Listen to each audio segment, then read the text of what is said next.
welcome, welcome. Please make sure that you give this video a like. What's up, everybody? Welcome back to the Second Street Marvel today. I hope you're all having a very good day.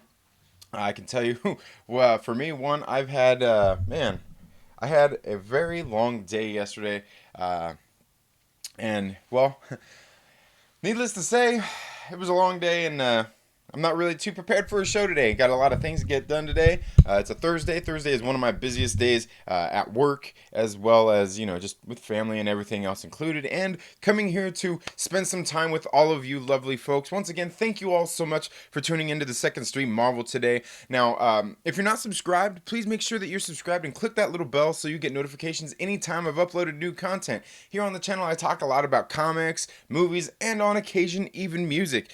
These are just all things that I am passionate about, and I hope you are too. And that's kind of what we're here for today is, and just about every day is to talk about all of these things that we all love so much. And, I thank you all so much for being here. I do greatly appreciate every single one of you being here and coming and listening to me flap my gums. Now, if you could do me a favor, Kobe Movies Reviews Movies, welcome to the live stream. Thank you for being here. Like I said, make sure you're subscribed and just click that bell. You want to get notified when I decide to go live. Sometimes it happens out of the blue, but I try to keep it on a regular schedule, so so you're never surprised, so you know when to show up here. Just like these morning movie chats I tend to do here Monday through Friday, 8 a.m. to 9 a.m.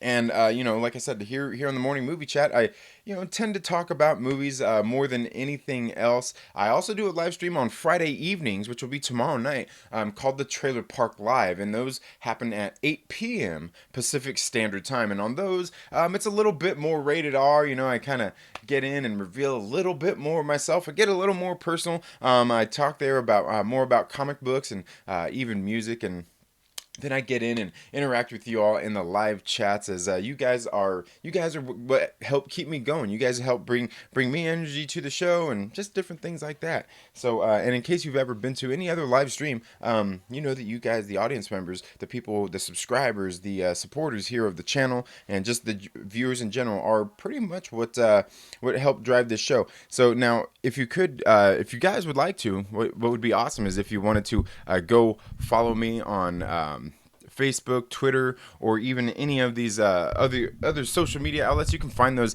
in the About section on here on my channel. Polar 702 Bear, greetings. Thank you, and thank you for being here. And yeah, so like I said, here on the morning movie chat, I like to chat about movies and things. Like I said, I didn't get a chance to really prepare for today's show or anything. I had a very long night, very long day yesterday. In case you guys don't know, I do run my own small business here where I live at, and I've got 3 children. I'm a father. All of those good things. I have all the same obstacles that we all probably have in life.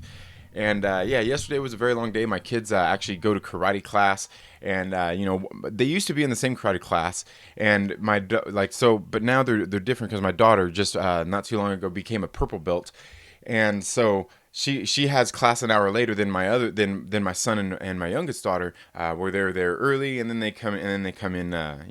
She comes in the hour later. War Stew, welcome to the live stream. Thank you so much for being here. So yeah, it was a long day this morning. I'm glad I'm finally here.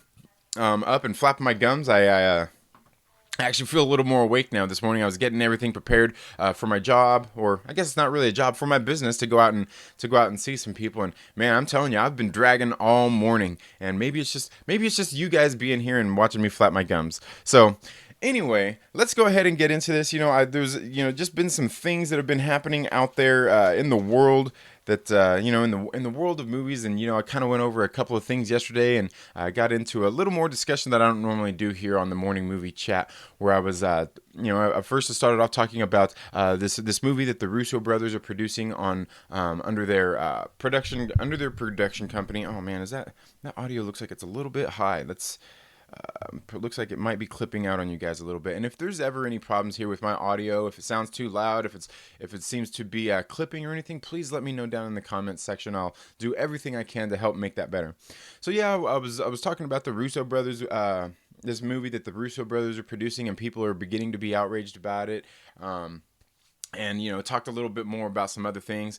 But today we're gonna go, once again, talk about Spider-Man. And it seems like the Spider-Man discussion has been a pretty big deal. It was a really big deal there for I don't know, about a week or so, going into D23 and then coming out of it. And I know a lot of people out there are disappointed about Spider-Man not continuing in the MCU.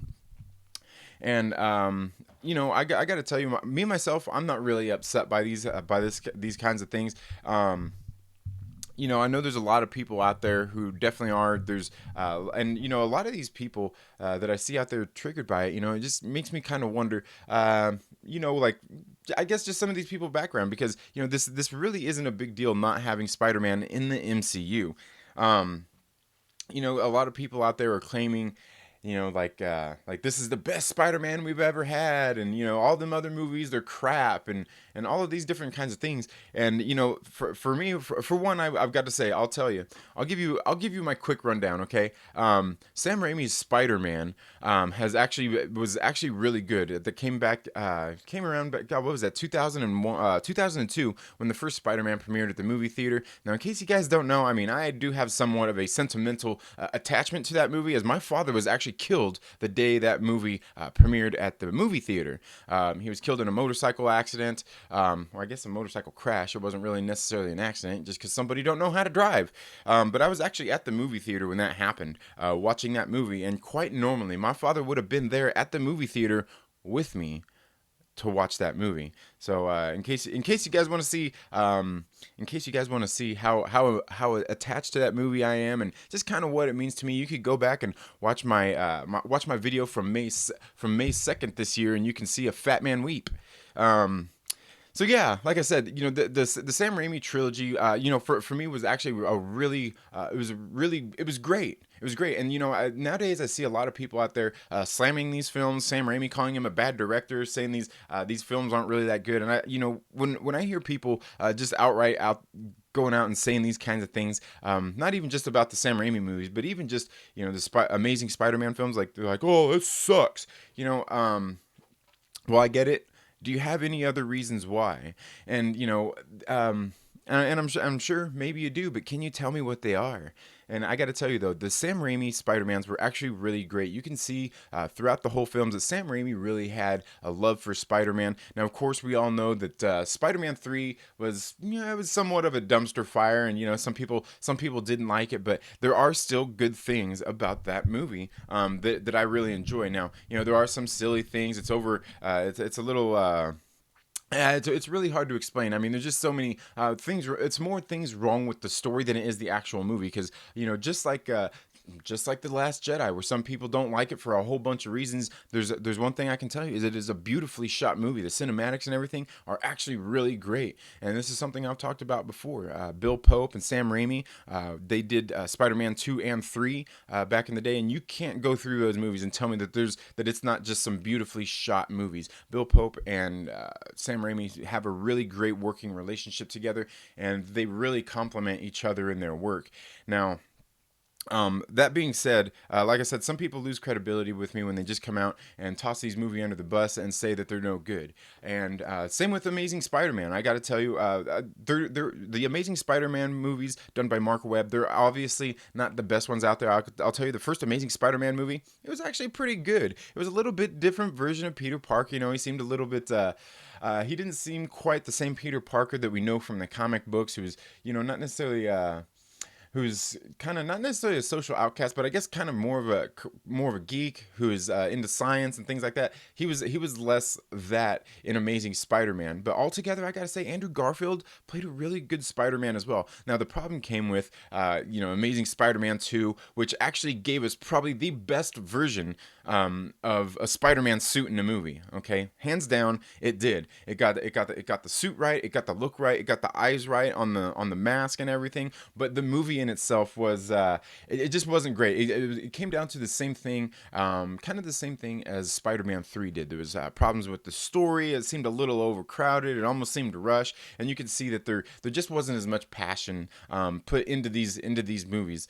And so I totally get it when people say that they don't like some of these films, but to come out right and slam these films and say that they're not good, people really tend to lose a lot of credibility. In my book, when they start talking, about these things and slamming these films. Morstu says Spider-Man story. Haven't heard what's been going on. Well, nothing really. I mean, just the same old story. With the whole breakup between Sony and Disney. I just want to talk a little bit more about that today. Is what we're doing here. And so yeah, and like I was saying, the original movies, they're not that bad, and everybody, of course everybody loves the MCU and what Kevin Feige has done, and Kevin Feige has really done something. He's really done something that hasn't ever been done. He started making this whole built this whole universe, this whole MCU, and he did it with like characters that aren't even necessarily like the bigger characters in Marvel Comics. Like Iron Man, he's popular now, but back before that, before Iron Man came out at the movie theater, I mean, sure, he was popular, people knew about him, but was he quite? He wasn't quite on the pedestal that we put Tony Stark and Iron Man on now, and a lot of that is due to Kevin Feige and what him and his production team have done through the whole just the whole history of the MCU is they went out and they found great actors to come in and play these roles and portray these characters, and they've made these really great films in the process. I was trying to be funny, haha. Spider-Man 2, Toby was amazing. And obviously that's one of the things is a lot of people look at Spider-Man 2 and say that that's one of the best superhero films that we've had out there. And agreeably, I will wholeheartedly agree with that. And like I said, the one thing that I do like about more of the Sam Raimi films than these other ones that we're getting in the MCU currently is the fact that Spider-Man there was a little more comic accurate than any of the iterations of Spider-Man that we've had since. Don Draper says, and welcome to the live stream, Don Draper. Quesada, Bendis, and Miller helped a lot. As far as with the films, is that what you're getting at there, Don? I'm not exactly for sure, but yeah, and obviously, they've got to adapt these movies somehow. But then we get into the MCU with Spider-Man. He came in and was introduced in Captain America: Civil War, and then he finally had his own movie. God, was it even the year later? I think it was just about a year later. We got Spider-Man: Homecoming, which was a really great movie. But again, when it comes to the MCU, it seems like a lot of these characters are kind of just more loosely based on the comic books. It seems like they don't really hold true to the source material when it comes to some of these things, and that's really a big deal for a lot of people. And good morning to you, Don, as well. Thank you very much.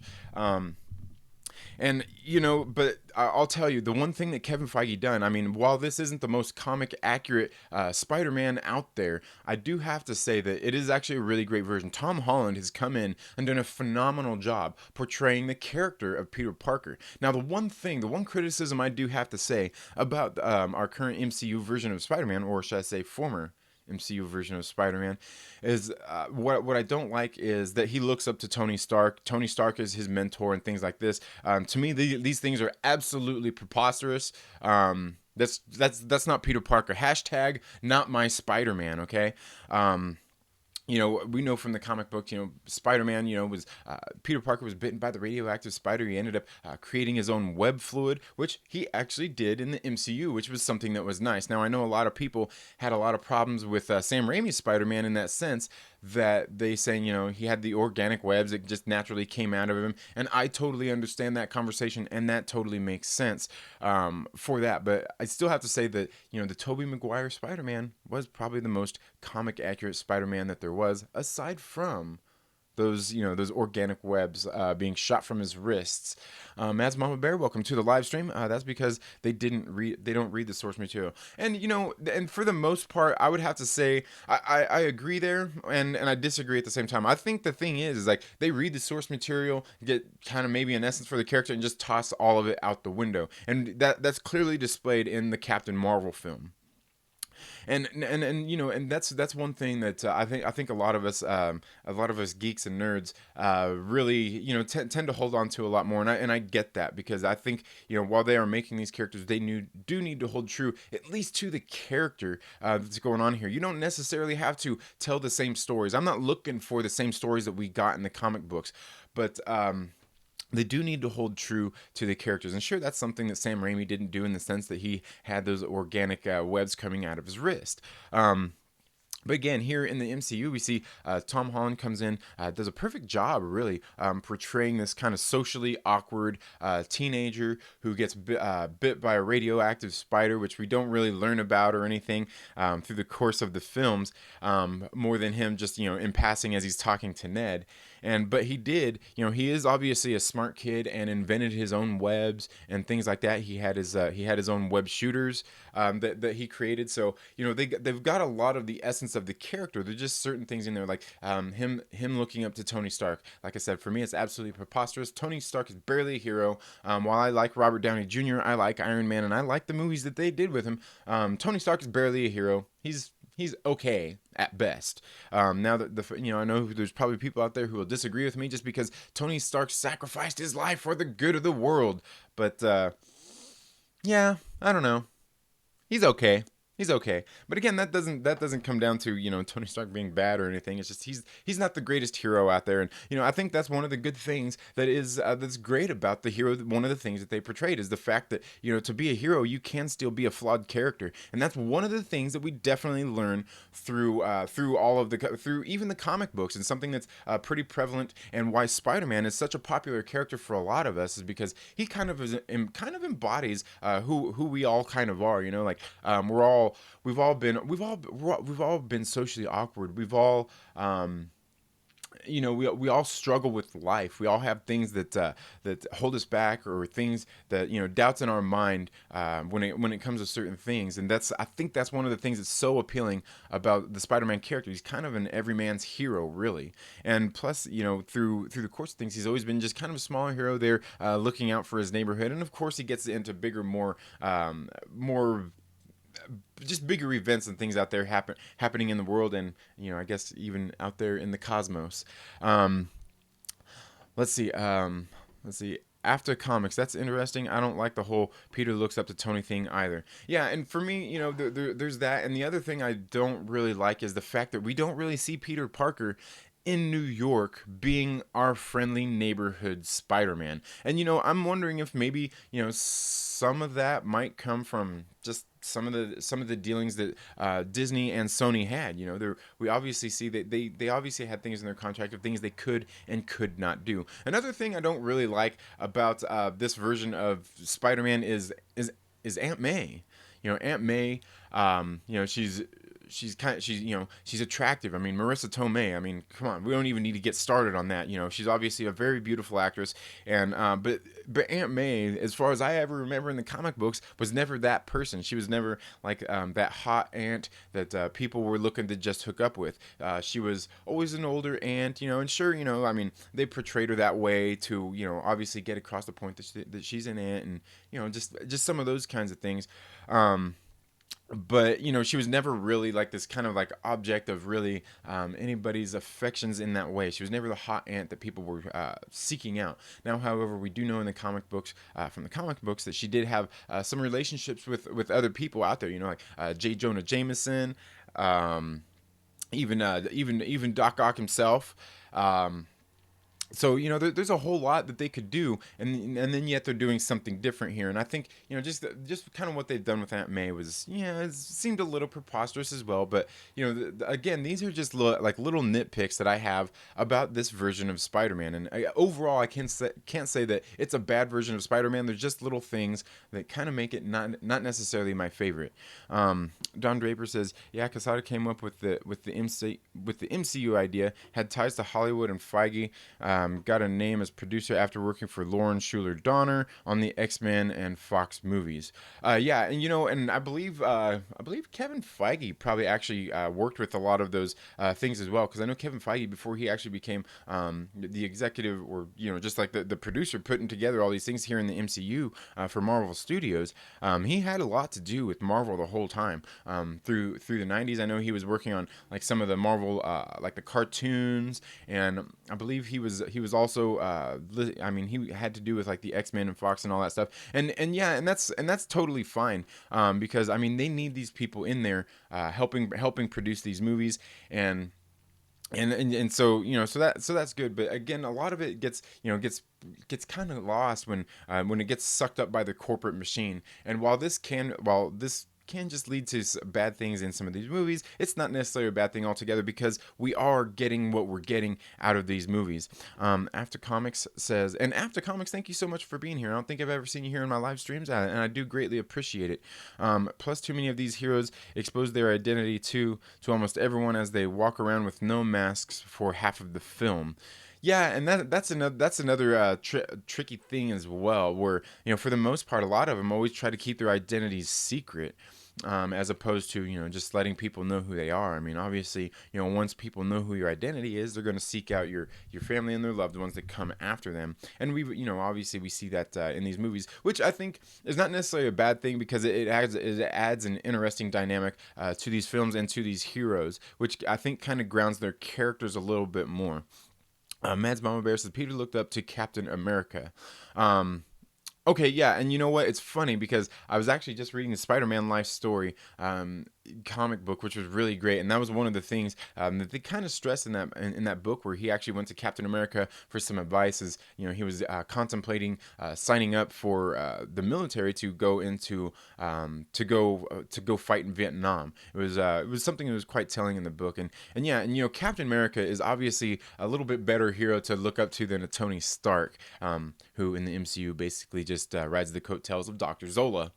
Um, Don Draper says Stark not a hero but a good character. Right. Yeah, and I agree. And even in the comic books, like he was portrayed really a lot as the same kind of character in the comic books. He was an alcoholic. He liked to drink a lot. He was a womanizer, and he was definitely a flawed character.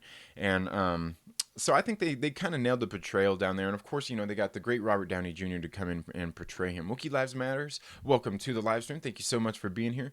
So yeah, like I said, there are definitely things wrong with this current version of Spider-Man that we have in the MCU. Overall, I gotta say it's pretty good. But when I hear, like I said, when I hear people coming out and slamming like these older films, even like the older X-Men films and things like this, like I said, a lot of people kind of lose some of their credibility with me when they do this, because a lot of these movies, like the X-Men franchise, Sam Raimi's Spider-Man, these movies paved the way for where we're at right now in these movies. Nobody was taking these comic book movies seriously. Really, I mean, up until the MCU starting really recently, as far as like maybe like Captain America. Winter Soldier, kind of, but I would say it was more around the time of Black Panther when people started taking these movies a lot more seriously. And that's why I say, that's why I say people kind of lose that credibility with me, and because maybe they're not as big a film fan as I am. Maybe they're younger too, because I know a lot of these people that I see out there criticizing these films and saying that they're not good. These older ones are people who were probably toddlers when the original Spider-Man, Sam Raimi's Spider-Man, premiered at the movie theater, and maybe they just don't have the same love of film and movies that I do, and that's perfectly fine. But again, to just go out and say that these movies are crap it's just absolutely wrong, because like I said, these movies helped pave the way for where we are right now, and that's something that we should all be thankful for, no matter how good or bad these movies are. Now, the other thing that goes along with that is the technology has evolved that much in just that little bit amount of time, from when these movies first started coming out to where we are now. And that's why the quality consistently gets better. They're getting a little bit better at the storytelling. They're getting better at the movie production itself. Now, the one thing that I do have a little bit more problems with some of the MCU stuff, and I totally get it because that's where the technology is taking us, and that's kind of the world we're living in here. Is a lot of these movies aren't shot on practical settings. A lot of them are shot on green screen. There's a whole lot of technology that goes into them, and again, that's not necessarily a bad thing. A lot of this happened, when they started making the first Iron Man film. Jon Favreau went in there, started utilizing a lot of the green screens and stuff like that, and we can see right now, obviously, while he's not the pioneer of it, he did help usher a lot of that into the MCU, and you can see now that he's doing a lot of that in films, other productions that he's doing for Disney, being with the recent Lion King release, and even the Jungle Book that released not too long ago. And I personally haven't seen either one of those movies, so I can't speak to whether they're good or not. But obviously, Jon Favreau has done a lot of help in building these universes and things like that. So again, I think a lot of people are spoiled and kind of forget, or maybe they just don't know where we came from. Like I grew up in a world where we've kind of always had comic book movies out there. I grew when I was born, we had Superman. We had the Christopher Reeve Superman, which you go look back on now. These movies are still great movies, and why are they great movies? Because they kind of nailed these characters down, and they brought in.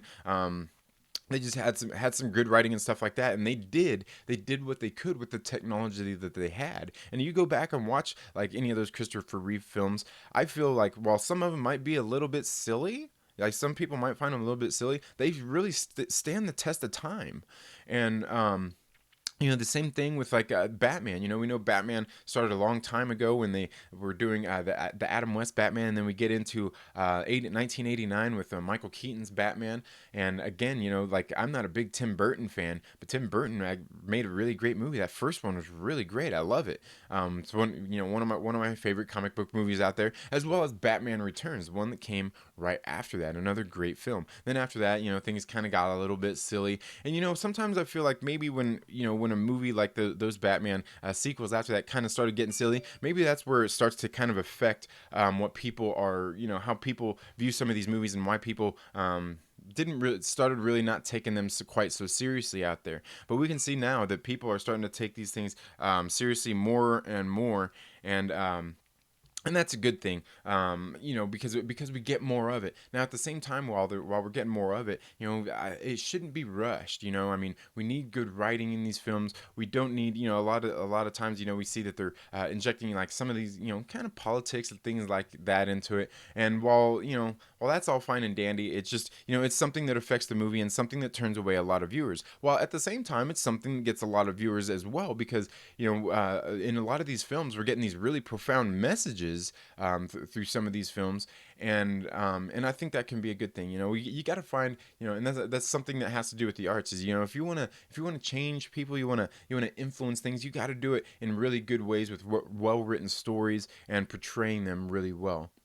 So while it can be a good thing, it can also be a bad thing. But altogether, I think people need to, we need to be thankful. I know for me, and I know there's a lot of people out there these days, that make it just so hard to be a fan. Like you can't just be a fan of things nowadays. If you're a fan of something and you like it and you want to praise it, all of a sudden you're just called a shill. I'm sitting here like dumbfounded a lot of times when I see people talking about like Kevin Smith, like, oh, he's just a shill and out there praising all these movies and all, like, dude, like Kevin Smith is an older guy just like myself. I'm 40 years old and Kevin Smith is older than me. And he loves these films. We grew up in a world where we didn't get these films. We definitely didn't get them every year, let alone 2, 3 a year through our lives. So for like, and Kevin Smith is a great film director. He's a great film producer. He's a great film writer. He's done some amazing work. And and it's a shame when I see people out there slamming people like Kevin Smith, calling him nothing but a shill, because we grew up in this world where we didn't get this stuff. And then when we go out there and we see people out there slamming some of these kinds of movies, for somebody that's an older generation like myself, it's sad. It actually makes me sad that people care that much. Like I can criticize the film and not like things about the film, just like I can about any of these movies. And you know you get some of these people who are kind of the younger generation, and maybe some of these people who are maybe a little bit older, like myself, who were just out there being facetious, being snarky, trying to be witty online and things. Calling people like Kevin Smith a shill, when it's like, dude, we grew up in this world where we didn't get all these great quality movies. And whether they always hold true to the source material or anything like that, we didn't grow up in we grew up in a world where there wasn't that. So when we see it, we like it. You know what I mean? It's something that we enjoy, that we want to see more of, and eventually, so hopefully along the way, we got this certain quality that we're at right now. Hopefully in the future, we'll get better quality movies. Hopefully we'll get better quality movies going forward, and I think that's something that definitely heavily plays in to Spider-Man, and I'll get into that in just a minute here. Let's see. Wookiee Lives Matters. Welcome to the live stream. I hope you're having a good day today, man. And again, everybody, please make sure that you hit that like button, or give it a dislike if you don't like this. If you don't like this live stream as well, it's all good. But also make sure you share it with some friends and let them know. Come here, come here. We do these live streams every day, talking about movies and things like that. And speaking of which, next week I'm actually going to start having some guests on. I'm going to have, I believe on Tuesday, we're going to have Stevie J's reviews coming on here, and I do greatly thank Stevie J's for considering coming on to the show. I've been trying to get some more people coming on to this to my live streams here to talk about movies, because I started this live stream just as a means, because I know there's some of my viewers out there. I know plenty of people who don't like the John Campea show, and me, I watch the John Campea show pretty much religiously every single day, because there's not many channels out there that I know that are out there talking about that are talking about movies every day in the same way that, and sharing their love of films the same way that I do. And so that's kind of why I started the show, because I know some people don't like the John Campea show, and that's perfectly fine. So I wanted to give people another alternative of maybe a live stream to come and watch, and that's why I've been trying to reach out to some other people to bring them here onto the show. And I'm sure part of it's just me and who I am, and maybe some of my views on things, but a lot of people, they don't want to come onto my streams. Maybe I'm a little too extreme. I don't know.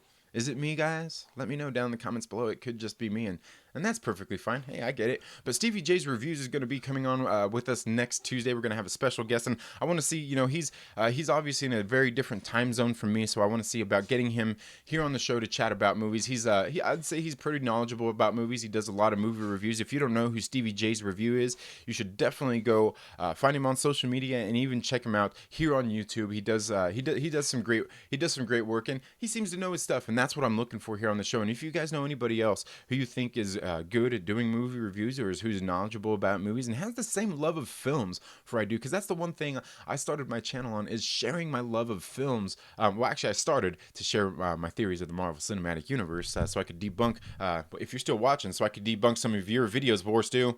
But I know it's not all. I know it's not all you.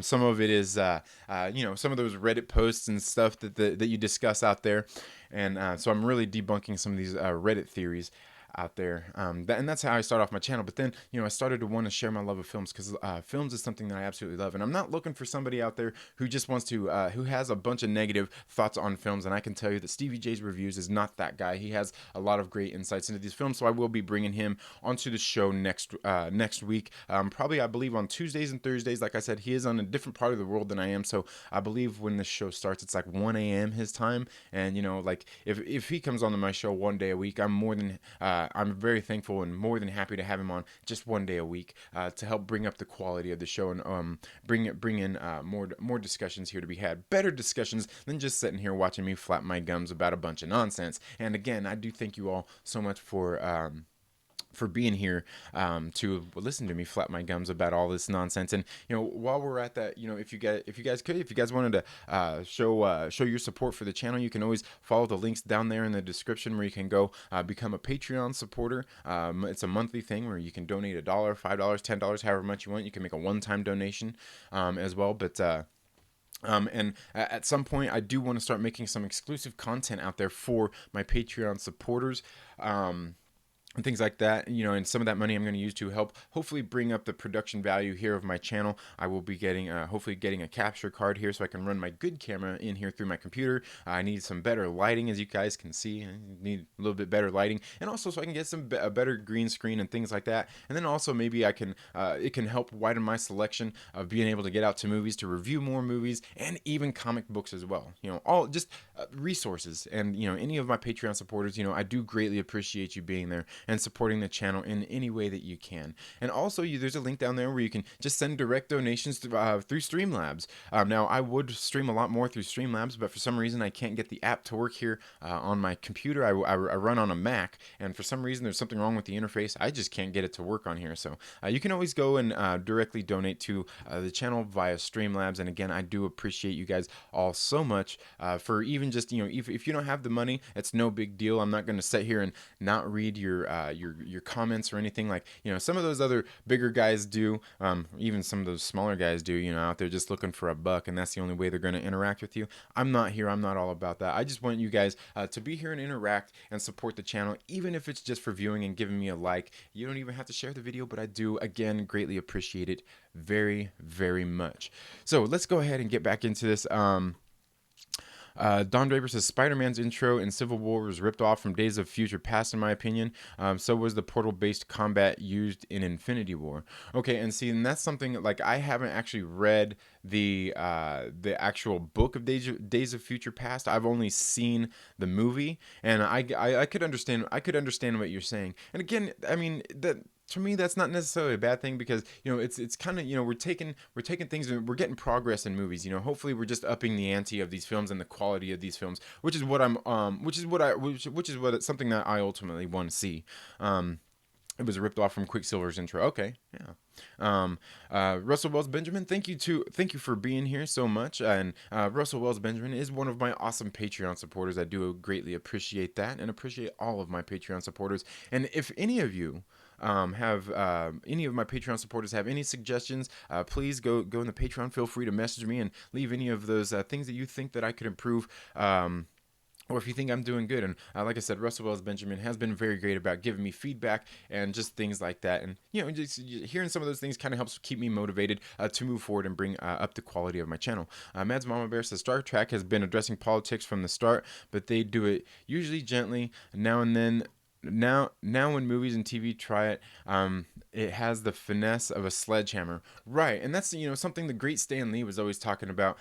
When people started talking, asking him questions in interviews and things like that, he always said that he doesn't want to beat people over the head with politics. Like he don't mind putting it in there, putting allegories in there, but he don't want to beat them over the head with it, because that's ultimately how that's not how you gain fans, or that's not how you garner the attention that you want. It's kind of what upsets people, because obviously we can see a lot of times people can't have civil discussions when it comes to politics and religion. So I totally get what you're saying. Don Draper says Kevin Smith's mom is a badass. She almost threw down with a buddy of mine at Vulgarthon. He didn't know who she was, and he dragged me to the event. That's great. That's great. Yeah, I don't know who Kevin Smith's mom is, but I'm sure she's a great woman. I mean, look who she raised, Kevin Smith, right? Russell Wells Benjamin says, Don Draper, do you mean Spider-Man's intro was a ripoff from Quicksilver? I don't see the similarities in how the two characters were introduced. Yeah, I think, how he was just saying how, they were. But he says right here, middle-aged dude who knows a guy that is a kid that they don't mind putting in harm's way for some reason, and both characters were dropped soon after. All right. Wookie Lives Better says, cool, because I'm broke. 19K Fox, and good again, Wookie, welcome to the live stream. 19K Fox says, let's just enjoy what we had and move on. The MCU for me ended with Far From Home. Yeah, and that's a fair assessment, and there's a lot of people that feel that way. But I think something that also perpetuates that. I mean, aside from the fact that we do see just some of the silly characters being introduced, and obviously some of the people have problems with some of the things that are going on in the MCU as far as going woke and all that kind of stuff, and it's whatever with that kind of stuff. But I do understand what you mean. But it doesn't really help when you got the filmmakers and producers actually coming out there and saying that the Endgame was an ending of sorts. It was the culmination of all these things, which is fine. But they kind of themselves said that it was kind of this ending to get some new beginnings, and that's that obviously for people who probably feel like you do, not 19K Fox, it doesn't help them move on into wanting to watch what we have next coming up in the next upcoming sagas. Don Draper says, not saying it was a bad idea to get inspired by others all the time. It was only brought to my attention when people started pointing at Justice League for lifting it. Oh, okay.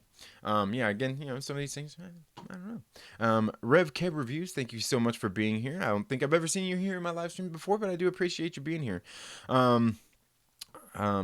Of course, I hope my input has been helpful, and it really has been helpful. Thank you so much. Wookie Lives Matters says, RevKev Reviews saw that Mary gave you a shout out. I'll be checking out your channel. Yeah, I was going to say, I'll have to go check you out too as well, RevKev. Reach out to me on Twitter or Facebook or something, just so I don't forget, because I would definitely like to go and check you out. And Shellback TJC, welcome to the live stream. Thank you so much for being here. Cool, I missed.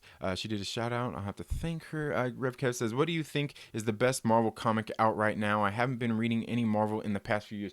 Honestly, for me, I would have said, if you would have asked me this, a couple months ago, I might have had a different opinion, but like my favorite Marvel book that's out right now was actually Black Widow's recent run that was written by the Soska sisters, who are two awesome awesome indie horror directors, writers, and producers. They pretty much paved their own way into Hollywood, if you will, and they're just absolutely awesome women, great writers. They know how to write characters. I'm telling you, these ladies know what they're doing. That was I'd say that was definitely my favorite comic that's out right now. But again, it was only a mini series, so it was over after 5 issues. But I would say my favorite Marvel book out right now, I would have to say, is probably The Punisher. It seems to be the only one that's the most consistent as far as the character telling and the story going on. It's been absolutely great. Watching The Punisher, just raising hell in Begalia. I would say that's probably definitely my favorite. Now I'm getting back into the MCU Spider-Man. Like I said, a lot of people are slamming like the old films and what we're getting nowadays, and then that's an absolute shame because, like I said, these films helped pave the way to where we are with Spider-Man now. And now a lot of people seem to be really upset, and a lot of these people are are the normies out there in the world, who are really triggered by this. And being being a normie isn't a bad thing. Hell, a little over a year ago, I was a normie. I wasn't reading comic books like I did when I was a kid or anything like that.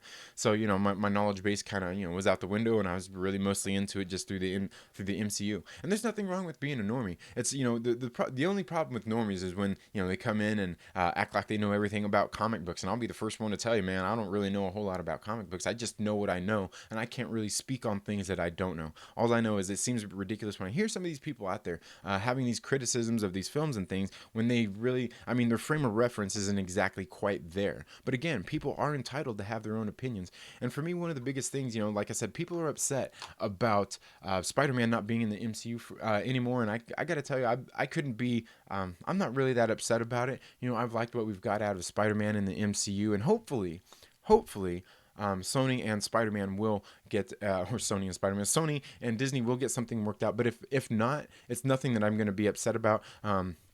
Kevin Feige and Marvel Studios have gone and made, done some great things for this character and definitely helped launch him into the future. So the one thing that I think would be great about it is the fact that if Sony goes and makes their own Spider-Man films, we will obviously get a more comic, maybe a little bit, well, just a different version of Spider-Man. Hopefully, a little bit more comic accurate. But the one thing, ultimately, the same with the Fox merger when it came through, is we'll have, I think it's a good thing to have these properties spread out. So for one, we don't just have basically just Kevin Feige over controlling it all, which isn't a bad thing. Like I said, he's brought us some really great movies, but I think it's a good thing as well because we can get more of this content out there. We'll get, Spider-Man. He's one of those characters. He don't need all of these other characters around him to have a good big universe. He's got his own catalog of great villains and other things, and just even other good guys that have popped up in a lot of his films that maybe that I'm not for sure all the intricacies of it, but that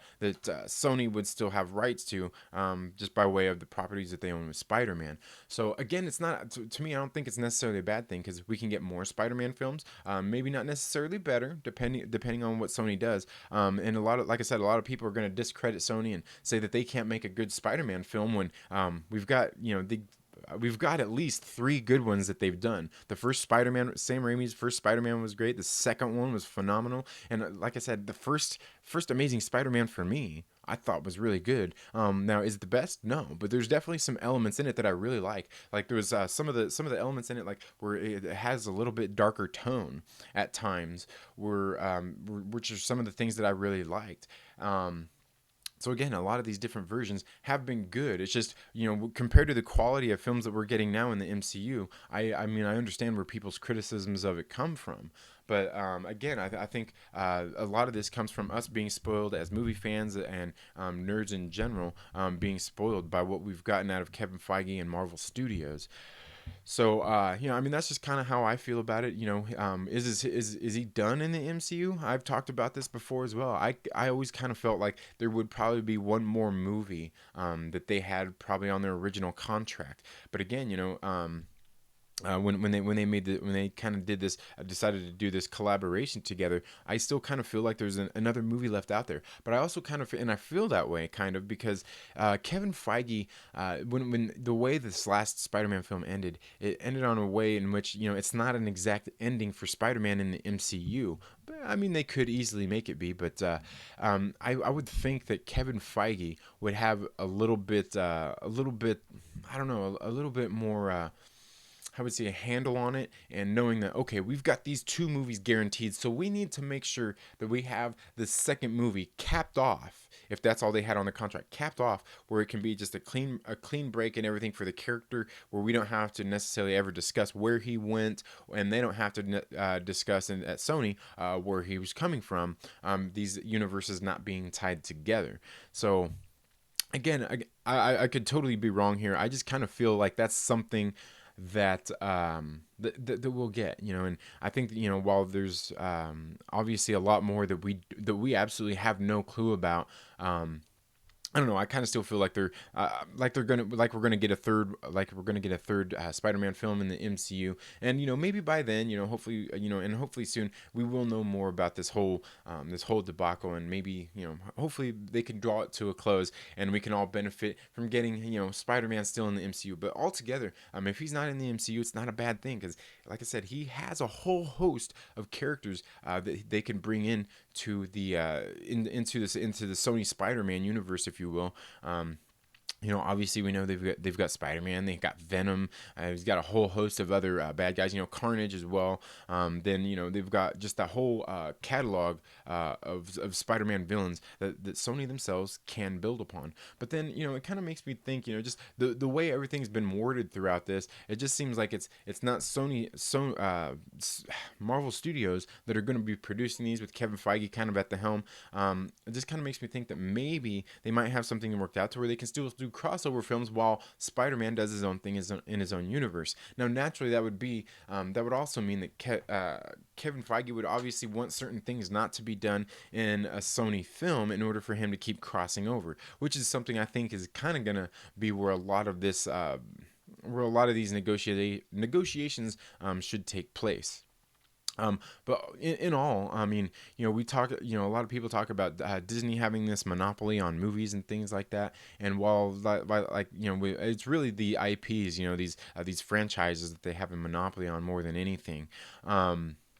It's not necessarily a good thing in the sense that it's good because Kevin Feige can kind of oversee it all, but also we need other versions, we need other outlooks, and certainly there's still only a limited number of films that we can get out of the one studio. I mean, are they really going to keep pumping out 2-3 movies a year, or it would be better if they were still all kind of split apart, where they could all kind of be doing their things separately and then all come together and do some bigger crossover event type of films. But again, that would still come down to, especially with like a Kevin Feige, he would still be picky about how they're going to go about doing that, and how he wants to integrate them into the MCU, because we can see that Kevin Feige, he definitely likes to have control over the characters and exactly what's going on with them, which is part of the reason why I think we will probably never see that New Mutants movie being released. I know we hear less and less about that every single day, but that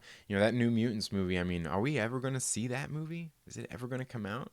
I kind of don't think so, just for the mere fact that it's now owned by Disney. They're going to be bringing in the mutants in for X-Men and all that stuff into the MCU, and I don't know that he'll want to have any of those kind of ties there, because then it's going to confuse the viewers, which is already confusing enough for a lot of the viewers out there who don't understand the difference between the studios and who's producing them and things like that. And that's just something that a whole lot of people don't know about. There's a whole lot of just normal, regular, casual viewers who don't know necessarily how the whole production companies work, the studios, and all of those different kinds of things. And we can't expect everybody to know all the the ins and outs of Hollywood. And hell, I've been following a lot of this stuff since I was a child. I mean, I get it, but there's even a lot of things that even I myself don't understand when it comes to these types of things. Let's see. Don Draper says, I gotta say, Hickman's House of X #4 was awesome, but wait until it's finished. There are a lot of important moments that should feel more impactful than they hit. I haven't read issue #4 yet. Obviously, it was just released yesterday, so I haven't got a chance to read it. But I am looking forward to that. I really liked what Jonathan Hickman has been doing with the X-Men, with this, kind of not reintroducing the X-Men, but I guess he's kind of going back and really kind of revising their history, kind of in a way. while he's still playing on it at the same time. It's really kind of an odd story that's going on there, and hopefully soon. I've been wanting to have some discussions with. I've got a couple of people I've reached out to talk about those things as well, and hopefully I can get them here on the channel soon to discuss some of those things. But I've really liked what Hickman has been doing with the X-Men, and it makes me wonder. Obviously we know they've taken a lot from Hickman's running comics to adapt to screen, and it makes me wonder if part of this is coming about to kind of sort of introduce the mutants into the MCU once they finally go ahead and start doing that. It makes me wonder if some of this is kind of playing into that in some sort of way where they're gonna adapt them into the big screen. Wookiee Lives Matter says House of X. I totally forgot about that series. Oh man, yeah, it's been a great series, man. And if you don't have it on your pull list at your local comic book shop, you should go out there and definitely put it on your pull list because they've been selling out. Now I know I was in my LCS the other day and yesterday, and they were talking about it was kind of hard because at first they didn't know how big it was going to be, so they only everybody only ordered so many books. And because they order I believe about a month out, and now it's finally to the point where a lot of the shops are finally upping their orders because of just how big a demand it's been in. And they're finally starting to come out with second prints of some of the House of X and Powers of X series that have been coming out, and they've been pretty popular out there, hitting the shelves. They're getting hard to find, and I've seen some of it. I mean, they're going up in value. They're going up in value. I think I was in my LCS yesterday when I seen that what was it, House of X issue number 3 from last week. It was at $15. It was at $15, and this book is. I mean, it's a $5.99 book, and I've talked about this on my show. On the Trailer Park Live the other day is the book is great, but they're charging. I think they were like $4.99, $5.99 for it, and there's just a lot of fluff in these books. There's just a lot of pages that have not a whole lot in them, and I think they could cut those pages out, shrink these books down, and get them back down to that $3.99 price, so people are more willing to go out there and buy them. And because comic books themselves right now are expensive, and it gets expensive for people to go out there. And if the comic books industry is struggling as bad as people say, which I don't think that it is. I think it's more that the big two are struggling more than anything. It's something they should definitely look at, is one to make it more affordable for casual readers, even to want to get out there and spend more money on comic books. I think it's something important for it would be something important for the comic industry. And you can see now, obviously, it affects the whole industry. The big two affect the whole industry, as we can see. Even the indie titles out there are still selling for $3.99. Some of them sell a little bit cheaper. But for me, like the comic industry, the indies, like I said, people are saying that the comic industry is struggling, and I can't necessarily say that's so, because we see people out there, like Comicsgate and War Campaign, just all these other different things. We see all these people doing these Indiegogos, Kickstarter, and things like that. Now, obviously, these people are still selling books. They're still making books. It's not the comic industry that I would say is necessarily struggling more than it is the big two.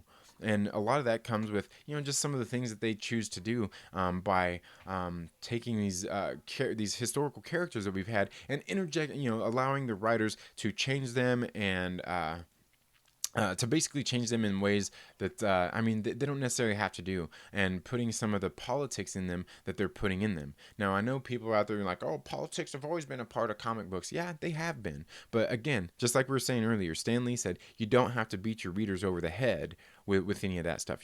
Just put it into the story. And I think that's what it is some of the quality of the storytelling has gone downhill. Like, a lot of it I've seen is just like, it's so on the nose that it's off-putting for a lot of people. And again, I was talking about this a while back too. If nobody's reading your books, you need to know why. And if they are, that the audience that you're kind of catering to, that's why they're reading your books.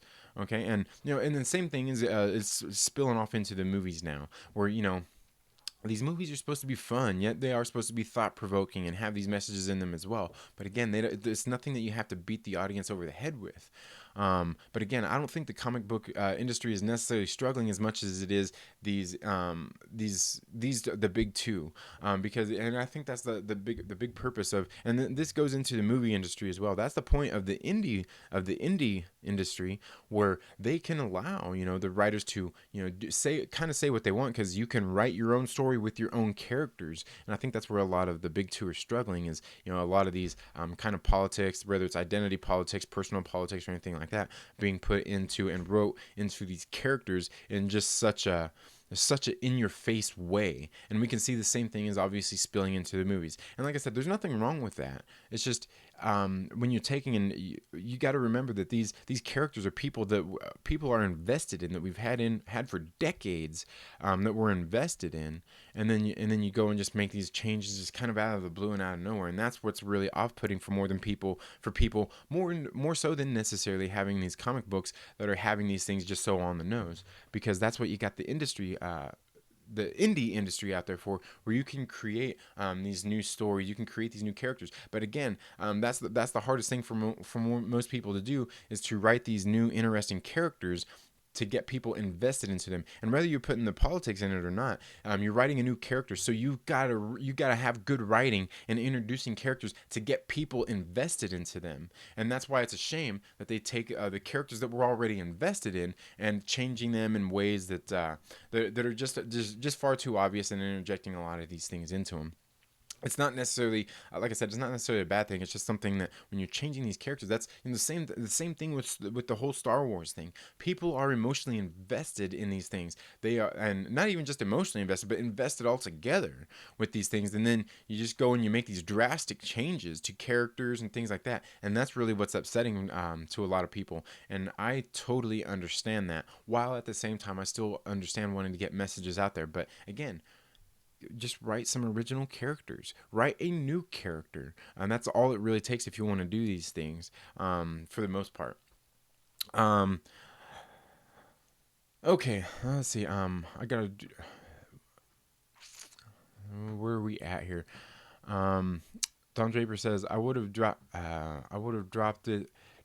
I would have, but it dropped the same day Doomsday Clock number 11 hit.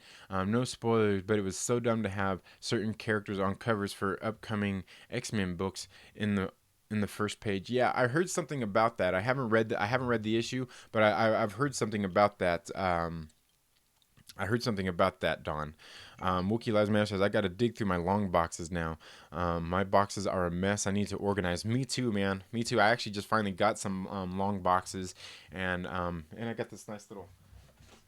I went ahead and bought this nice little short box as well too.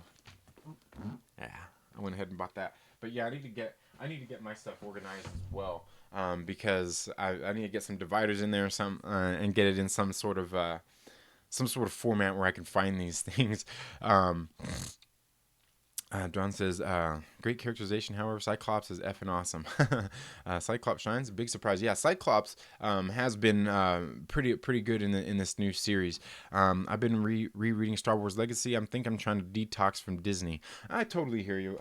I totally hear you there. Matter of fact, yesterday, I'm not sure if you guys caught my my comic book pull list, but I went ahead and actually picked up. I don't read a whole lot of Star Wars books, but I do have full intentions of going and buying the trade paperback of Vader Dark Visions, which I heard was an amazing series. But I actually picked this one up right here, Jedi: The Fallen Order, The Dark Temple. Now, I believe this is going to be a five issue series. Issue 1 was released just this Wednesday, and there's going to be a second issue released this month as well. And it's going to be a 5 issue arc. I don't know a whole lot about Star Wars. I'm not as into it as a whole lot of other people are, which I learned quite a bit after The Last Jedi came out. But I went ahead and bought this, and one of the reasons that I bought it was because I'm not sure how well you guys can see that with the glare, but right there. You guys can probably see that the writer, Matt Rosenberg. Matt Rosenberg is the guy who's writing the current Punisher series. He's a great writer. I've liked a lot of his writing. So I went ahead and picked up this new Star Wars book to see how it is, and yeah, hopefully it's good. But I understand what you're saying, Wookie. I understand. Let's see. I love Star Wars Legacy. Good stuff. Yeah, and again, like I said, I haven't really ever gotten into any of the Star Wars EU or anything like that, the comic books or anything. So I probably need to do a little bit more of that. He's a leader and a boss in it, not the typical I'm the scout leader, do what I say Wolverine. More in the sense you want to follow him because he believes in his team. Yeah, and that's yeah exactly. I've liked what they've done with Cyclops here in this new series so far, and especially what happened in God, what was it, the last issue number 3? It started off quite well with some of that conversation that Magneto had with him, and you know we'll talk about that sometime here in the future. Mads Bear says this is where the movie's introducing a whole team does a disservice to the characters. Cyclops is actually a very interesting character, much beyond the wooden version we've seen in the movies. And you know what? I understand what you're saying there, Mads Bear. I agree, and at the same time, I really liked James Marsden's Cyclops. I thought he was really great because well, for one, James Marsden is a great actor, but just kind of the way it was written, I like it was. I thought it was pretty good. Now, does it hold completely true to the comic books? Probably not. But yeah, I understand what you're saying, and that's why I was talking the other day about when they bring in the X-Men into the MCU. How I think the X-Men might be our next big event film. You know, as where we got the Avengers after a little build up. I'm wondering if the X-Men are going to be the next one, where we're going to get introduced to a couple of the mutants along the way, and then all of a sudden they're going to culminate in the X-Men. And you know, and I've stated my reasons for that in the past. So I think it's definitely something we'll see in the movies. You know, hopefully it's done in a good way. And like I said, and I trust in Kevin Feige to do it in a good and interesting way. Wookie says I've been a sucker for the X-Men since I was little. It all sounds good to me. Yeah, and you know, I've always kind of liked the X-Men. I guess I was just never really big into reading a whole lot of their books or anything, but I do definitely like the series that's going on now. But yeah, the X-Men are great. Um, and one of the guys I want to bring on here to the channel to discuss the new X-Men series is a guy you guys should go check out, Wildebeard Reviews. You should definitely go check out his channel. He's been doing doing some great reviews on those books as they've been coming out. Like the reviews on his books have been like 20, 30 minutes each. So he really deep dives into them, discussing them, and that's kind of why I want to bring him here onto the show to talk about that. Um, Don says, and ask less of them than he will give himself. So Hickman's X-Men number 1 book is going to set the characterization on the right path. Okay, and that I'm guessing that's the ongoing series after the House of X and Powers of X are done. Yeah, I'm sure it'll be pretty good. Wookie Lives Matter says, if Elmo was green, would he still be Elmo? I think if Elmo was green, doesn't he become the trash guy? Man, why did I forget his name all of a sudden? Not Grover. um, yeah. Why am I forgetting that all of a sudden? Man, I guess I'm getting that old. I'm forgetting my childhood. But he would be, yeah, the trash guy. The trash guy. Wookie Lives Matter said, what would be the point of changing Ahsoka to blue? Race swapping is stupid, right? Yeah, I get what you're saying there. Don Draper, and everyone here, lunch break is over. Hope you all have a great day. Hope you have a great day as well, Don Draper. Thank you so much for being here. Are those Star Wars books good? They seem like they are pumping out tons of issue number 1s. Yeah, I honestly don't know. I don't normally read a lot of the Star Wars books or anything like that. I've picked up a couple of them, but I think a lot of the number 1s have to do with the fact that right now they're actually doing, and it's something I've seen that they talked about at D23, where they're doing like the age of resistance, the age of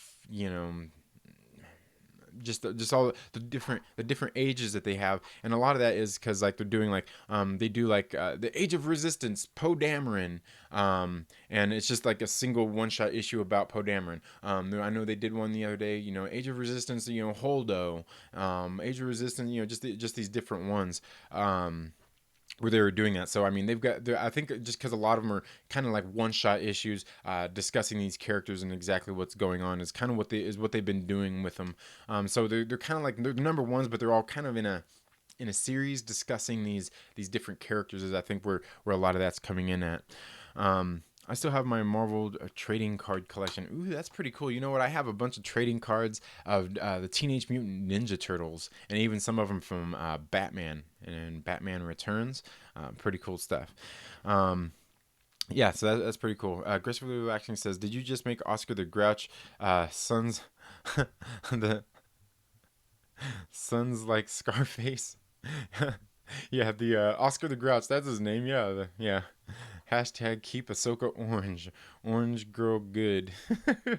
Yeah, and again, I'm not really big into like the Star Wars lore or anything. Like the most I know about Star Wars, I was growing up, I watched the movies. I never read any of the books or really many of the comic books. But obviously, like I said, a lot of people out there are invested in these characters, and that's what we don't want to see changing and things like that. So when they make these changes or do these things to these characters, that's why a lot of people get upset. And it's the same thing that holds true with Spider-Man, which is kind of what's funny to me about a lot of this outrage that we're getting out there about Spider-Man in the MCU and the breakup between Sony and Disney, in the sense, because a lot of these people, like they're invested. Like, how invested are you in Spider-Man if you're just a normie and you just been into the MCU? How invested are you in these characters to be this upset that we're not going to get Spider-Man in the MCU any longer? How invested are you? If you're just a normie and you're out there, you just got into the MCU. I mean, at best, you're only in it 10 years, but even Spider-Man himself has only been in the MCU just for a handful of years. You know what I mean? So that's the funny thing when it comes down to these things. Gotta run, get back to work. Have a good day, RevKev Reviews. Again, please get a hold of me on my social media or anything so I don't forget to go and check out your channel and see what you got going on. And you have a good rest of your day. And I'm getting ready to end this live stream in the first place anyway. But again, before I end this, like, how invested are some of these normies into Spider-Man and the MCU that they're so triggered by the fact that we're not going to be getting Spider-Man in the MCU any longer? To me, it's absolutely ridiculous. Like, I get it, we get invested in these characters or anything, but to be so upset that we're not going to be getting him in the MCU anymore is absolutely ridiculous. I don't know why. For one, I'm not one of these people who overreacts to everything anyway. I'm not easily triggered or easily upset by anything. As a matter of fact, when I heard the news that might not be getting Spider-Man in the MCU anymore, I was kind of, oh man, that sucks. But oh well, let's move forward. Some people move on, but not the normies. I'm gonna go ahead and end it on that. If you guys have any other topics or anything that you want me to discuss regarding movies, the MCU, the DCEU, or anything like that, please feel free to reach out to me on my about section here on the channel. You can go find me on Twitter, Instagram, Facebook, anything like that, or you can feel free to send me an email and let me know your thoughts or anything else you'd like to discuss. And like I said, I am trying to get some other people here to collaborate with and bring some more views here on these on this movie, on my morning movie chat, so I can kind of up the quality for you guys. Like, I do an okay job, but I'm just one man. You know what I mean? I'm just one guy sitting here doing this part time. You know what I mean? But again, thank you all so much for tuning into the Second Street Marvel today. Like I said, if you'd like to help support the channel, you can go become a Patreon supporter and donate as little as $1 all the way up to however much you'd like to. I do greatly appreciate it. Or you can even just send in direct donations in there through the link down there in the description through Streamlabs and directly donate here to the channel. Again, I do greatly appreciate all of you, and I appreciate your input. Please leave any of your harshest criticisms or any of your nicest ones down in the comments below. I do greatly appreciate it. It helps me grow as a content creator. And like I said, if there's other people out there you'd like to see me collaborate with, let me know who they are, and I'll see if I can reach out to them. And if I think there's somebody who I might want to bring on the show, I'll happily do that. But leave those down in the comments below. Feel free to get a hold of me. Thank you all so much for tuning in to Second Street Marvel today. As I said, if you haven't already, please make sure you subscribe. Click that little bell so you get notifications anytime I've uploaded new content. And if you like this video, please give it a thumbs up. And if you don't, give it a thumbs down. I honestly don't care. But most importantly, make sure that you share it with a friend and invite them to come hang out with us here on the Second Street Marvel. You all have a very good day. Have a great rest of your week. And we will see you in the next video. Later.